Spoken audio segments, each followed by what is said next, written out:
ପବିତ୍ର ଅମ୍ବିକା ମଣ୍ଡଳ। ମା ଅମ୍ବିକା ହେଉଛନ୍ତି ଭଞ୍ଜ ମାଟିର ଇଷ୍ଟ ଦେବୀ। ସେହିଭଳି ଅନେକ ଦେବାଦେବୀ ମନ୍ଦିର, ଦେବୀ ଦେବତାଙ୍କର ପୂଜାର୍ଚ୍ଚ ଏସବୁକୁ ନେଇ ଭଞ୍ଜ ମାଟି ସବୁବେଳେ ପବିତ୍ର। এই କପ୍ତିପଡ଼ା ଅଞ୍ଚଳ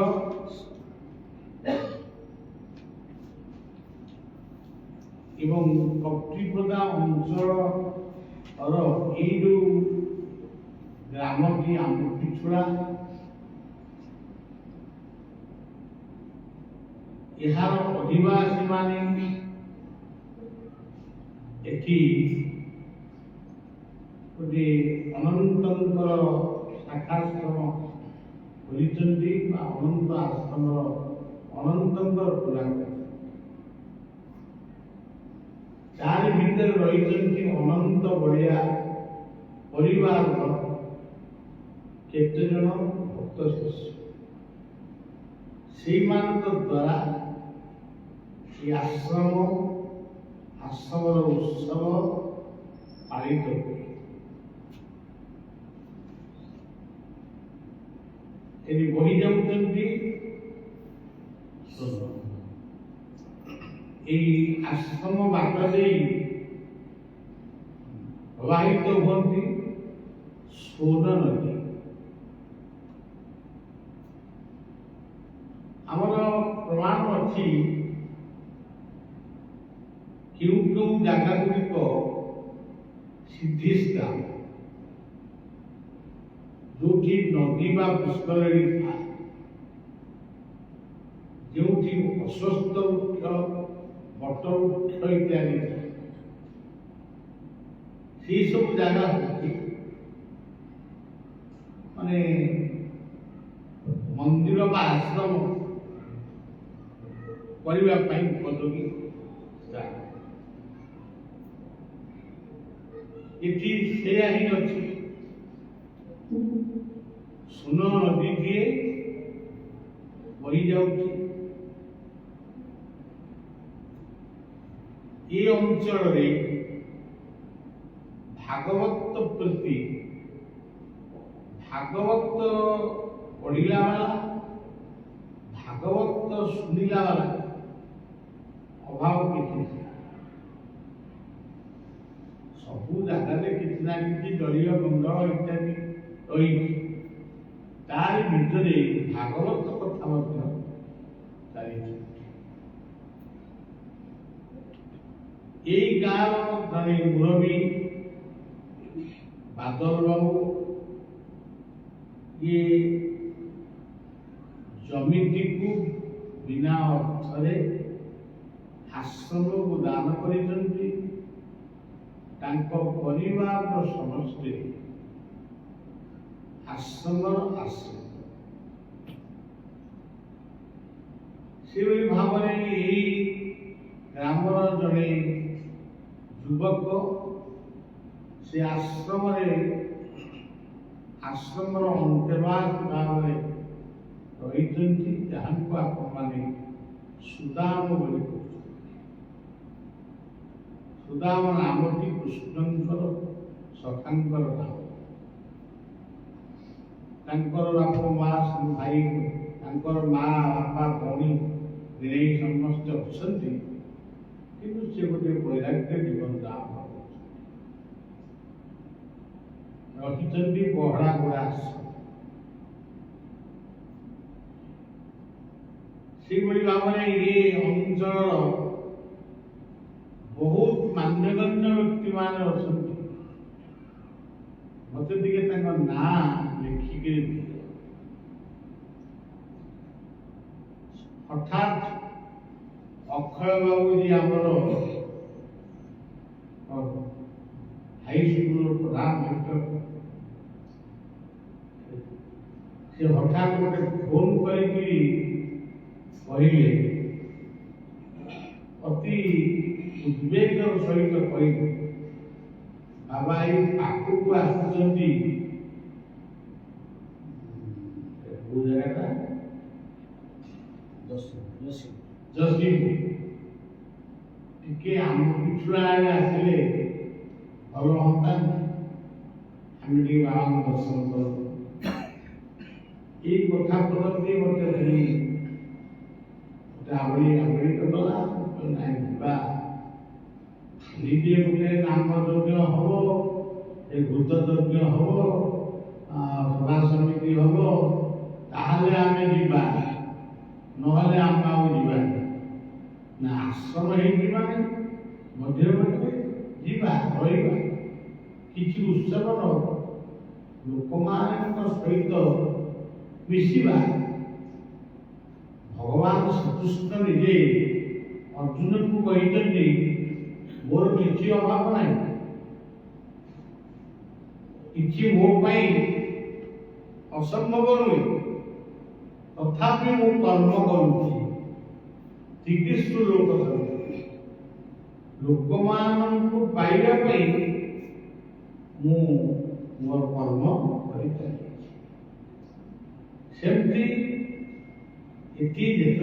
जी भक्त मान अच्छा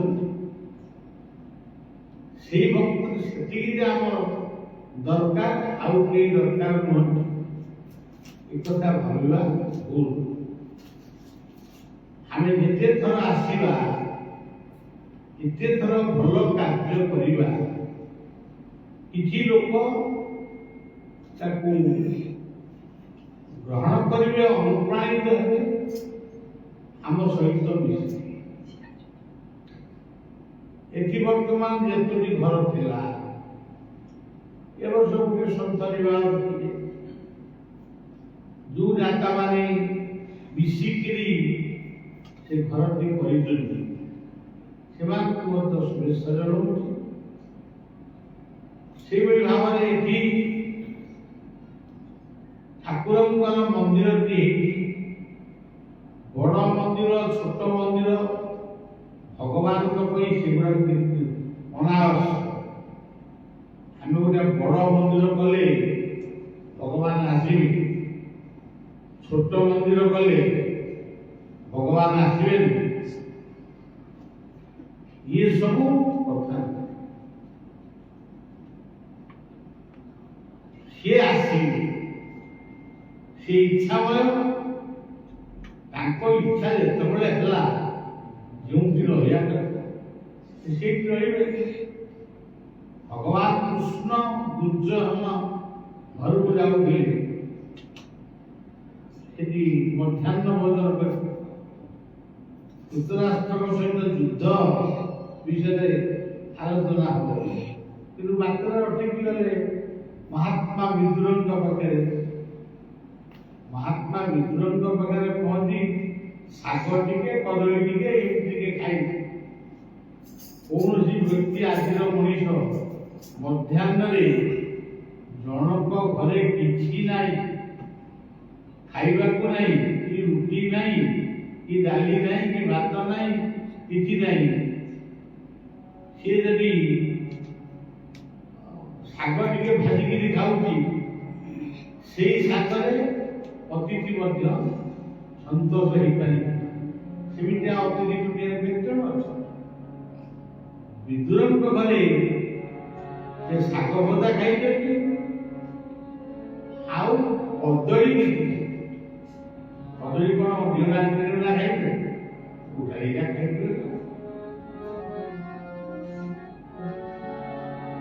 गोटे गीतर लिखी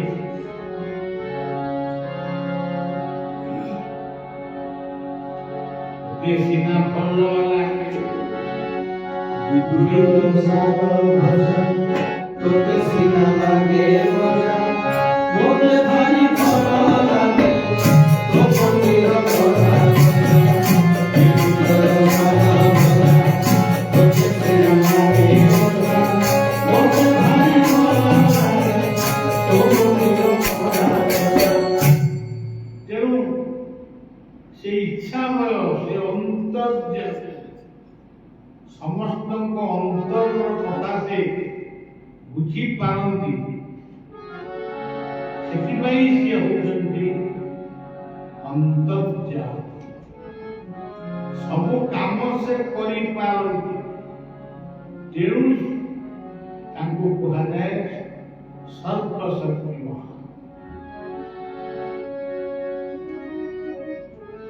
ଏଇ କିଛି ସମୟ ପୂର୍ବରୁ ମା କିଏ ଆସିଛି, ସରସ୍ୱତୀ ମା। ये ଜାଗାର ମହିମା ସମ୍ପର୍କରେ, ये ଜାଗା ବିଷୟରେ ତାଙ୍କର ଯୋଉ ଅନୁଭୂତି ସେ ନିଜେ ପ୍ରକାଶ ଏବଂ ସେ ନିଜେ ଅନୁପ୍ରାଣିତ ହୋଇଛନ୍ତି। ଭାଗବତରେ କୁହାଯାଇଛି, ଭାଗବତ ସବୁଥିରେ ପାଠ ପରମତି ଅନୁଭବ ତবে করিলে মাধব। জীবন গতি অনুভব উদ্ধবে করিলে মাধব। জীবন গতি অনুভব। ଆପଣ ମତେ ଦେଖିଲେ, ମୁଁ ଆପଣଙ୍କୁ ଦେଖିଲି।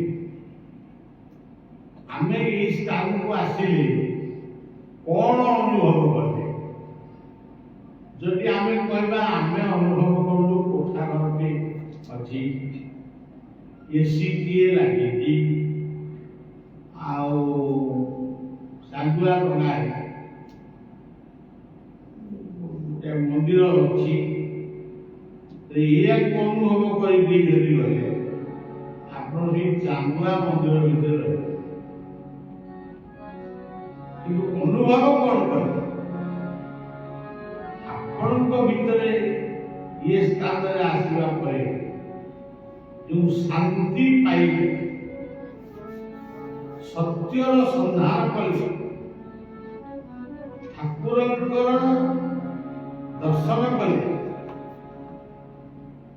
এই ଯୋଉ ଅନୁଭବ, এই ଅନୁଭବ ସାରା ଗୋଟିଏ ଜନ୍ମ ପାଇଁ ନୁହେଁ, ଜନ୍ମ ଜନ୍ମାନ୍ତର ପାଇଁ ଇଏ ଗୋଟେ ଦିବ୍ୟ ଅନୁଭୂତି ରହିଲା। ସୁନ୍ଦର ତୁମରି ଚରଣର ଧୂଳି, ସୁନ୍ଦର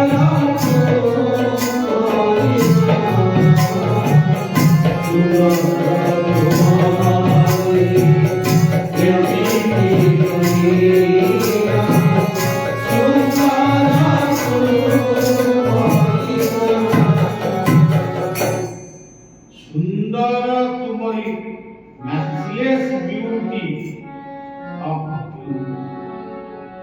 The universe always matchless beauty.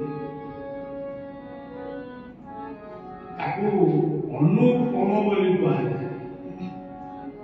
ବିଶ୍ୱ କେତେ ସୁନ୍ଦର, ଯେଉଁ ସୌନ୍ଦର୍ଯ୍ୟକୁ ବିଶ୍ୱର କୌଣସି ବ୍ୟକ୍ତି ମଧ୍ୟ ସମ୍ପୂର୍ଣ୍ଣ ବର୍ଣ୍ଣନା କରିପାରିବେ। ସୁନ୍ଦର ତୁମରି ଚରଣର ଧୂଳି, ଗୁରୁଙ୍କର ପାଦକୁ ଧରି ସ୍ପର୍ଶ କରିବେ।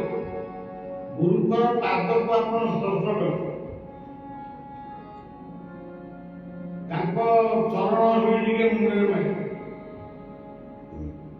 ଧୂଳି ତ ସବୁଆଡେ ଅଛି, ତାଙ୍କ ଚରଣ ଧୂଳିରେ କଣ ଆପଣ କଣ ପାଇବେ? এই ଭାରତର ଜଣେ ରଜନୀଶ, ତାଙ୍କୁ ଭଗବାନ ରଜନୀଶ ବୋଲି କୁହାଯାଏ, ଜଣେ ଯୋଗୀ ପୁରୁଷ। এই ଯୋଗୀ ପୁରୁଷ ରଜନୀଶଙ୍କ ଠାରୁ ଲୋକମାନେ ସବୁ ଦୂରେଇକି ବସ, ସେ ପାଖରେ ବସନ୍ତି। ଜଣେ ଦୀନବନ୍ଧୁ ଦାସ ବୋଲି ଆଜି କିଛି ଅଛନ୍ତି ଭୁବନେଶ୍ୱର, से बाणी बिहार में चाकरी करते से कहले मु जाइଥିଲି दर्शन मोर कहीं मन है टिके रजनी सिंह पाद टिके स्पर्श कर भक्त मान सब बारण कले ना भगवान पाद टिके स्पर्श कर होनी भगवान बोली कहते पाद स्पर्श कर पाद तले आम समस्ते अच्छे आ स्पर्श कर कौन रत्नेश से कथा जानिले एवं को प्रकार माने की मनोभाव को डाकिले एवं पाद को देखे पाद स्पर्श जेतेबेले पाद को से स्पर्श करिले तांको लागिला जे गुटा इलेक्ट्रिक शॉक सेठी पड़ी गई माने चमकी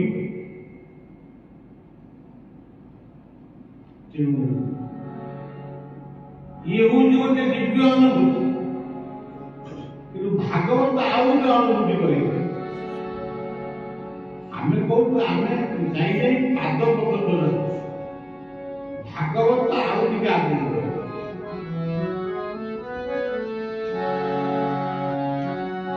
पाद स्पर्श कर आगे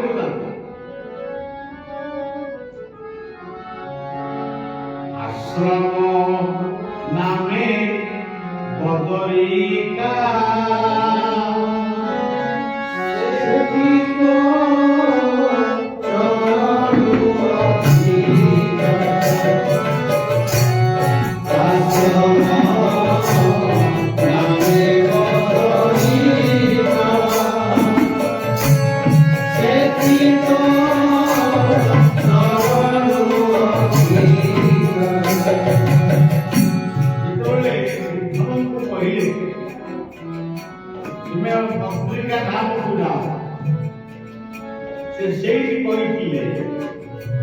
आश्रम नाम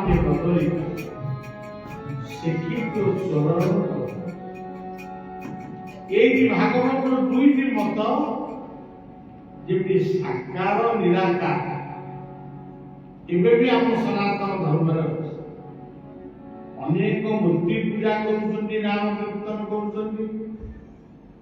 करेक मूर्ति पूजा करना कि निराकार बात निराकार आश्रम नाम बदरिका तो चरण अधिका ये से बुद्धवंत पाटे आउ कथा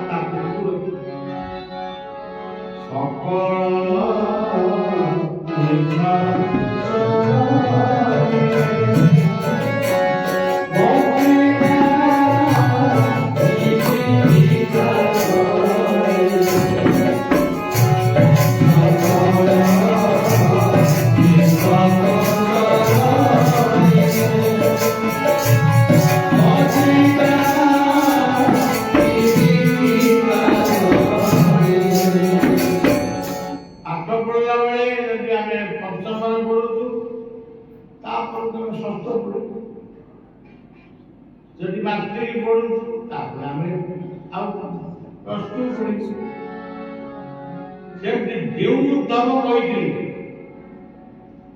सकल तीर्थ तो चरण बद्रिका जेमति कारण आउ जदि कहउछथि आपण कृष्ण को प्रदक्षिण करी उद्धव कहले कृष्ण को प्रदक्षिण कले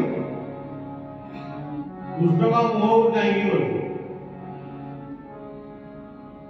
कृष्ण कहले उद्धव तुमरा बद्रिका जीव से कहले बद्रिका जाएगी आपणकर चरण धोइबा बद्रिका आउ ଯେଉଁ ଉଦ୍ଧବ ଦିନେ ଏଇ କଥା କହିଲେ ସେଇ ଉଦ୍ଧବ ଦିନେ କହିଲେ ଆଉ ଟିକେ ଆଗକୁ ଗଲେ ତାକୁ ମାଟ୍ରିକ ପାସ୍ ପ୍ରସ୍ତୁତ ଆଶ୍ରମ ନାମେ ନବଜିକା ଶିକ୍ଷିତ ଚରଣ ବଟିକା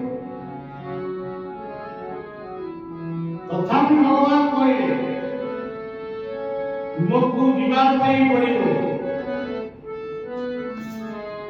সকল তীর্থକୁ ତୁମେ ମୋ ଭିତରେ ଦେଖିଛ সকল ତୀର୍ଥ ଭିତରେ ମତେ ଦେଖିଛ ମୋ ଭିତରେ সকଳ ଭିତରେ ଧୀରେ ଧୀରେ କରା ସମାନ ନୁହେଁ ତୁମେ ଆପଣମାନେ ଆସିଛନ୍ତି ଆମ୍ବିଛୁଆ ମନ୍ଦିର ଠାକୁରଙ୍କୁ ଦେଖିବାକୁ କିନ୍ତୁ ଜଣେ ସ୍ୱପ୍ନରେ ଦେଖୁଛି ଏଇ ଠାକୁରଙ୍କର ମନ୍ଦିର ତା ଘରେ ଯାଇ ପହଞ୍ଚିବ ମା କିଏ ସେଇ କଥା କହୁଛି ସେ ଗୋଟେ ଦିବ୍ୟ ଅନୁଭୂତି ଇଏ ଗୋଟିଏ ଅନୁଭୂତିରେ ସିଏ ହଉଛି ଦିବ୍ୟ ଅନୁଭୂତି